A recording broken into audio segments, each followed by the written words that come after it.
It's the middle of the night, and before most people even know there's a problem, a missile is already in the air. The system sees it almost immediately. A heat signature rises, and the clock starts. Everything shifts to radars, tracking systems, and people who have minutes, maybe less, to make the right call. Because once the track is live, delay can become failure. This is exactly the kind of moment a space-backed missile shield is supposed to handle. Not in theory, not on paper, right here, when there's no margin for error. And the pressure is real. The White House has already called for a next-generation shield, and the Congressional Budget Office estimates a system like it would cost about $1.2 trillion over 20 years. The price alone is staggering. But the harder question is, what if that still isn't enough? The number lands hard, about $1.2 trillion over 20 years. Not for one missile, not for one launcher, for an entire national missile shield. And this is where most people get the story wrong. This isn't some giant weapon sitting in the desert. It's satellites, radars, interceptors, command systems, and the network that has to tie all of it together. But the most expensive part is up there in space. CBO says the space-based interceptor layer drives most of the cost. So the hardest layer to build may also be the one America is counting on most. And that space layer doesn't just sit there forever.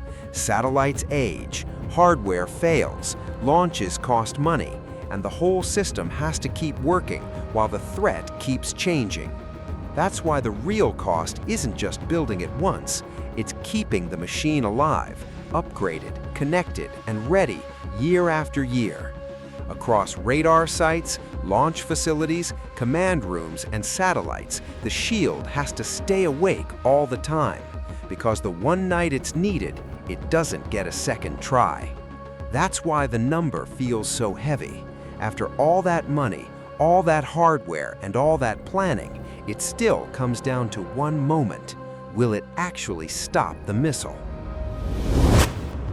The first thing the system sees isn't the missile itself, it's the heat. A launch leaves a strong heat signature, and from space, that signature can trigger the entire warning chain in seconds. Then, the track has to move fast. Radars pick it up, refine it, and try to turn that flash of heat into something they can follow. That's where the pressure hits, because a dot on a screen isn't enough. They need to know what it is, where it's going, and how much time they have. From there, the whole chain has to connect without breaking. Satellites, radars, command systems, launch sites, everything has to work as one. And if the plan is to catch the missile early, the window is brutally small. While the engine is still burning, the missile is hot, fast, and climbing hard. That's when the defense has to answer, not with a magic wall, with hardware, timing, and a system that can't afford to hesitate. The final part is almost simple to say and incredibly hard to do. Put one fast object directly into the path of another. And that's before the enemy starts making the shot harder. This is where the idea of a perfect shield starts to crack. The system can be fast, but fast doesn't mean certain. Because a missile doesn't have to travel alone. It can release decoys, false targets, and objects designed to force one brutal question. Which one is real? And that question burns through time. Every track has to be checked. Every sensor has to line up enough for someone to trust the launch. Then comes the harder threat, a weapon that doesn't fly a clean, predictable path. It moves fast, changes direction, and makes the next moment harder to read. And if one missile is already difficult, several arriving at once is worse. Now the shield has to split its attention, its interceptors, and its resources, all at the same time. That's the uncomfortable math of modern defense. The attacker can add noise, add targets, and force the defense to spend more, think faster, and cover more sky. And it doesn't stop with the missiles themselves. If the data becomes corrupted, delayed, or disrupted, the shield starts losing the one thing it needs most: clarity. Here's what makes that terrifying. 9 successful intercepts may still not be enough. If one threat keeps moving, that's the one that matters. And underneath all of this are ordinary people, cities, hospitals, airports, homes, living beneath a system they'll never see until the night it has to work. That's the real problem with any perfect defense.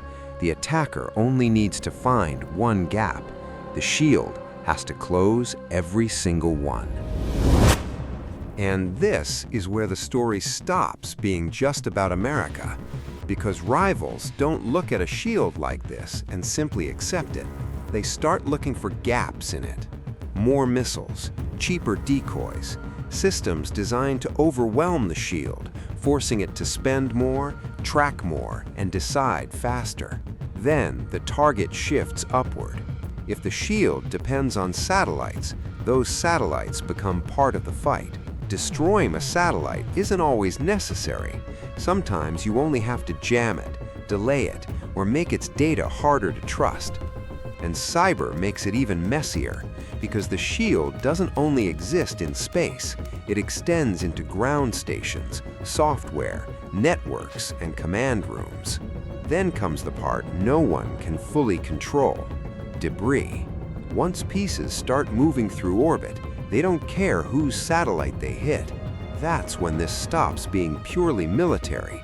The same orbit supports weather forecasts, shipping routes, flights, communications, emergency response, and the timing systems behind global finance.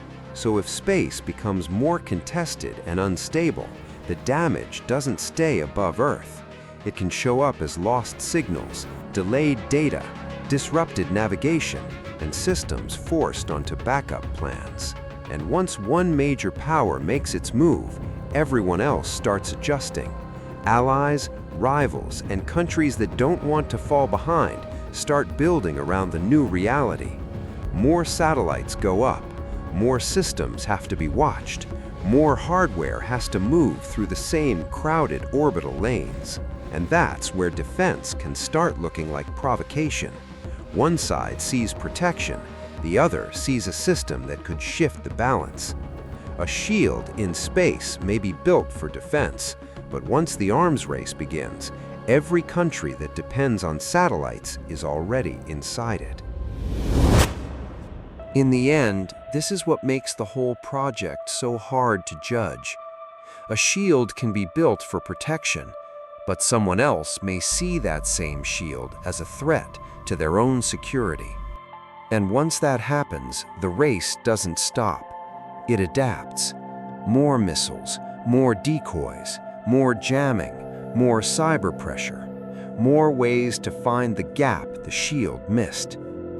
But no matter how complex it gets, everything still comes down to one night, one launch, one track on a screen, one system under enormous pressure.